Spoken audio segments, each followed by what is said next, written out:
things. So let's talk about how did we get started with Flex and Flow, this very fancy gym that I belong to. So it started, we were pretty much in the military, and I knew I was about to retire. I knew just dealing with certain things in the military that I wouldn't function effectively in the real world.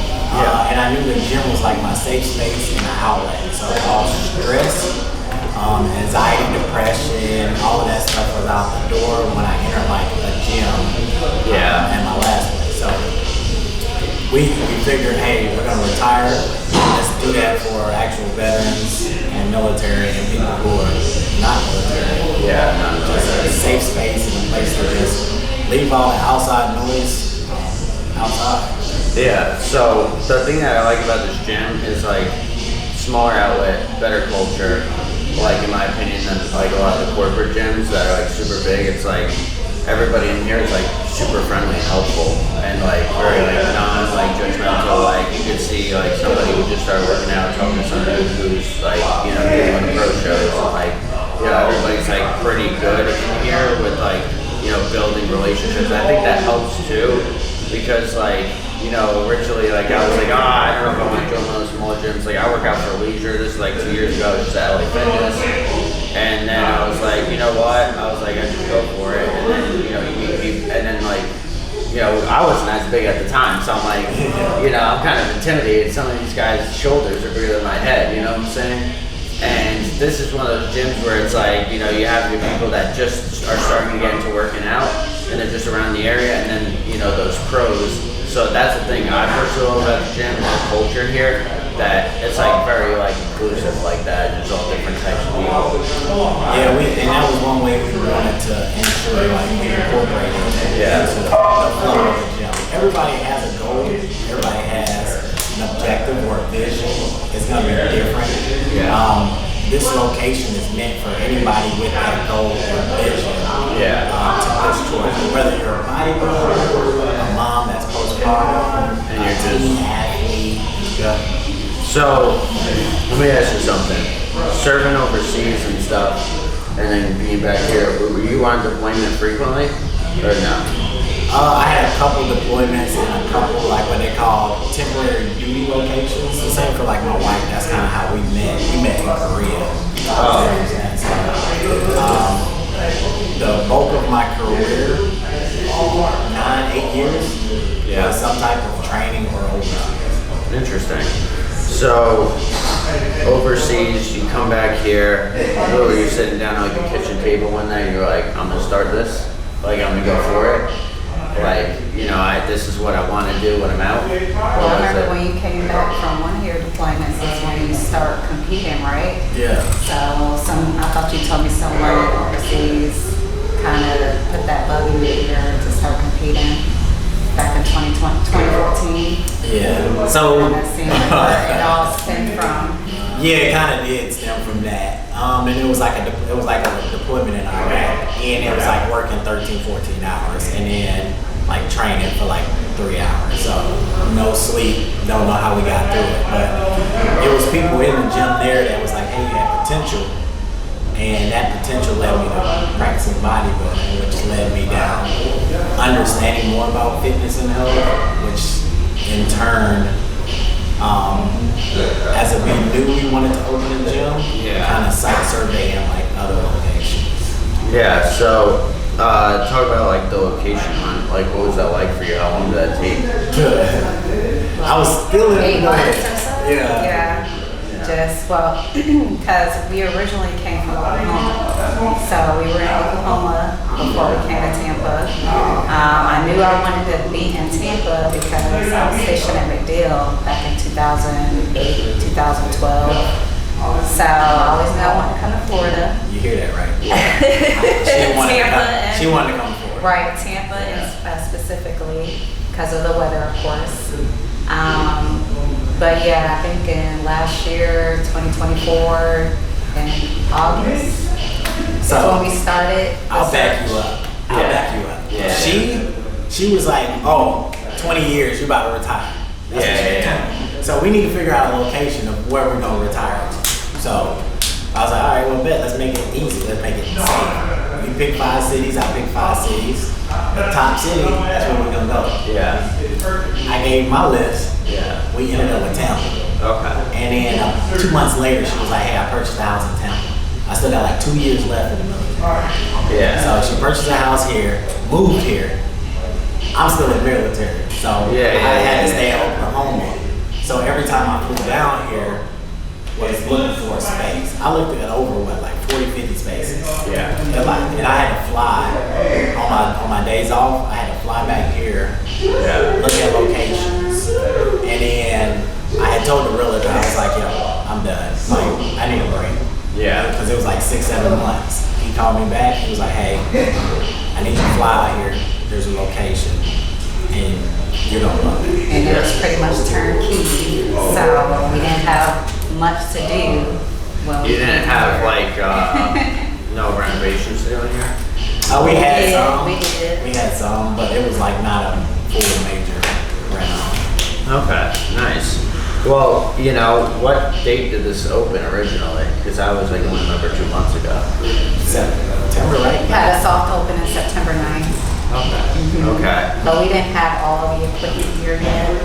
So, but the grand opening was what, December 14th? I can't remember. December 14th, 2024. Hopefully it popped back up on Facebook and Instagram. I didn't know it was in December. I got you. So you went. So when you went from like leasing out the location to putting all the equipment in, how long did that process take you? Was that like a couple days, or was that like a month or two? No, it took us a while. And it took a while simply because pieces, these are all brand new pieces. So everything had to be built. And what we did was, since we opened, we had to pay bills. As soon as enough pieces were done, they delivered it and installed it. So it took like 2 months just to get the majority of the pieces. Yeah.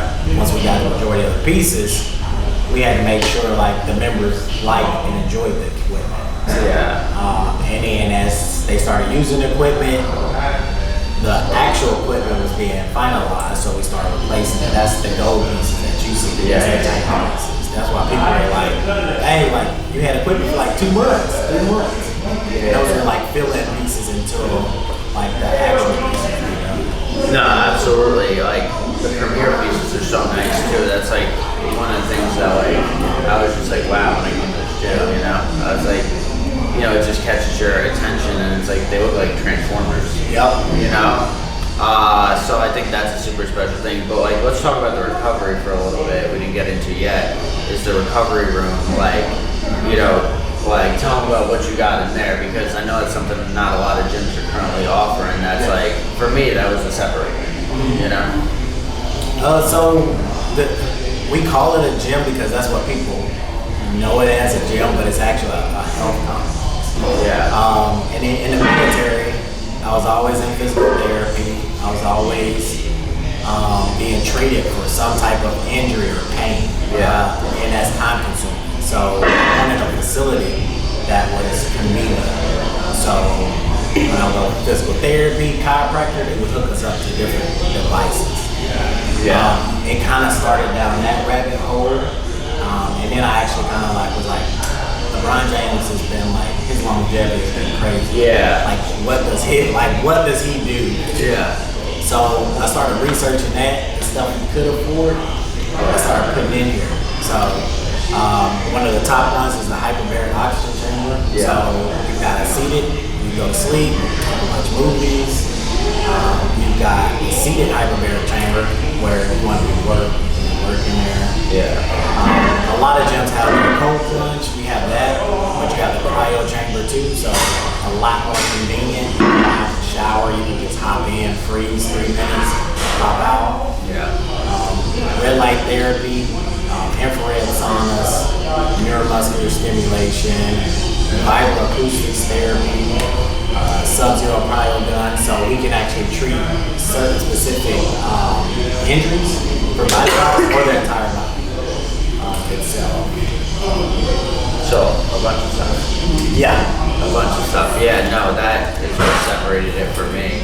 And And like this location too is like so different. Like what I like, another thing I like too about this location specifically is like I like to go like on the beach after like runs, because sometimes I don't want to run in here. You know what I'm saying? Yeah. I'm like, oh, like if it's not too hot out, I'm like I'll run outside, and like I don't mind going by the beach or like doing some push-ups or like some type of cardio out there, and like.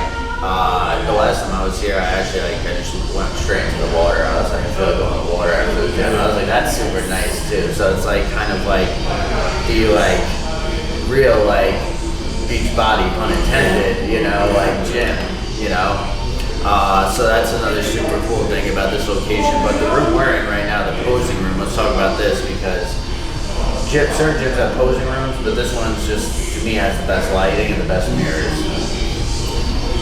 So how this came about was like I'm not an expert in lighting, so I literally got with photographers, videographers, and I was like, hey, I need the best lighting. Yeah. What's the best lighting, and what's the best way to position the lighting? Yeah. And they pretty much told us, and that's kind of how we got the lighting. Yeah. So no, that's like. Because when I come in here, I'm like, oh, this is like the perfect place to take pictures, and like sometimes it's like that's all people are doing in here. I come in to roll out, I don't want to check myself out too much, but definitely. So we got this room, and then for the people that haven't been here before that might be watching, like we got two separate rooms, like upper body, lower body, which is nice. It's not really convoluted between, so it's like. If you're only doing legs, you really can only be in, well, you could be in both rooms, but really there's only one room that has to make sense for you that day, which is something I really like here. Yep.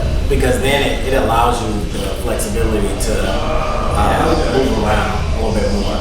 So like you can still do arms in one room or upper body in the lower body room or vice versa. So if one room seems to get a little crowded, which we still haven't had that issue yet, but if it does, then you can simply move to the other room to start doing so what's your favorite top 3 machines in here? Top 3. So I'll go lower body first. Okay. So I'm gonna go the Premier Perfect Squat, and then I'm gonna go the Premier Hack Squat in the lower body. Upper body room is going to be the Premier Unilateral Chest Press. And then I'm going to have to say the Premier Seated Linear Chest Press. I was telling him I like the chest press. I mean, you pick 3. You pick 3. Yeah, you go for 3. Let's see. Definitely like the hip thrust. The perfect squat, like you said, and then for upper body, so many options. Yeah, exactly. I love that. What was the crossover? The crossover lat machine one. That's my favorite machine in here. Yes. I was telling you before, I was like, that's the best machine in here. Like, no gyms have that. Like, I'd never seen that until now. And I'm like, it's nice because you can just do, like, single arm if you want. Like, the older I get, the more I'm like, okay, I just like doing a lot of single, like, either single leg, single arm, it just, for me, it just feels better after. And I feel like it's more isolated and you're more focused on the actual, like, movement. Rather than just your strength. So I do that one, like, single arm, and I like how, it comes up on this side, but then it's on that side. So, like, in order for them to actually, they would have to see it. They would have to see it. I'll have Brian put in some B-roll after, and we'll show off some of the machines. But yeah, that one's got to be my personal favorite. And then in this room, the hack squat. You get the deep stretch. It's like one of the smoothest machines I've done, especially for a hack squat. They are, they're exhausting. That's like the machine that kills me the most. You know what I'm saying? Like, I feel like my legs are quads are like inflated after that thing. Yeah, it's gonna be a good day today for a hack squat. Yeah, is it? Nice. So last thing I want to touch topic on that that we didn't get to yet, which is the craziest part, is the bar up front with everything we got in there. And I say that because I'm there all the time. Gainer shakes, protein waffles, acai bowls. It seems like we've got it all. And the thing that I love being here as a customer is like I get my macros. I just say what is carbs, fats, like all the above, and it's given to me. I put it in the app and I can track it. So what's the most popular thing people are getting? Because I know what it is for me. What's the most popular word? Number one seller. I would say definitely some of the protein shakes. I would say the Oreo PB Blast, and then the waffle. So mine is the ever since they found out is the amino slushy. So the meal replacement slushy and the protein waffle sundae. So it comes with like 100 calories of ice cream on top of the protein waffle. Yeah. So a lot of people like to have that one post workout. Yeah, that's the one I get. I always get the Oreos. She did it really well the other day, and I was just like, okay. Not better than me, but it's cool. no, they like when I do the waffles best. So, but you okay. No, it's good competition. Maybe we'll try them with that. And go side by side. Right. A little standoff. But the other thing too that I like is the Gainer shake. For people listening, it's 48 grams of protein in one shake. And for me, I like the birthday cake. That was my favorite flavor. I like a little bit of sweetness after a workout. I made another one for you. Yeah. I call it ooey. I haven't put it on the menu yet. Yeah. But I made it yesterday. Gave it to a couple different people. Last 2 days. Yeah. But that seems to probably be about the new favorite one. Yeah. Okay. It's like a vanilla Oreo. It kind of tastes like a McFlurry. Oh, really? Vanilla Oreo. Okay. So It's a protein shake, but it legit tastes like you made McFlurry. So you made that one after. That's okay. Yeah, but you're here today, so you can grab one today. I know I could grab one today. I probably will need one. I'm like just like 3 hours of sleep the last 2 nights. Like, so I need my carbs. It's just been one of those. You know what it's like opening a new business. It's all. I don't know what sleep is. No, it's all the time experience. Like you sleep where you sleep. And then you get back up and keep going. So for those out there in this Tampa Bay area, where can they find you guys if they're watching and they say, I want to contact, I want to show up? How they find you guys? So we're on social media, Instagram and TikTok. FlexandFlow_fit is our Instagram and TikTok. Our physical location is 5850 West Cypress Street, Suite 100, right off of Cypress Point Park Beach. What am I missing? Phone number to contact us directly is 813-459-2655. I don't even know that number. Yeah, you know my number? No, I know. Every time people ask me for the number, I gotta pull out my phone and I gotta check it. Yeah, I don't know my business's number either. So I'm right there with you. I gotta call them like later, and I'm like, I don't know what the number is. Yeah, it's not me hard. Yeah, no, we got a Slack chat going, so I just go in that, But Eric, pleasure to have you on the show. Super hyped episode. Kirsten, thank you for coming on the show and your amazing waffles. I'll give you the credit.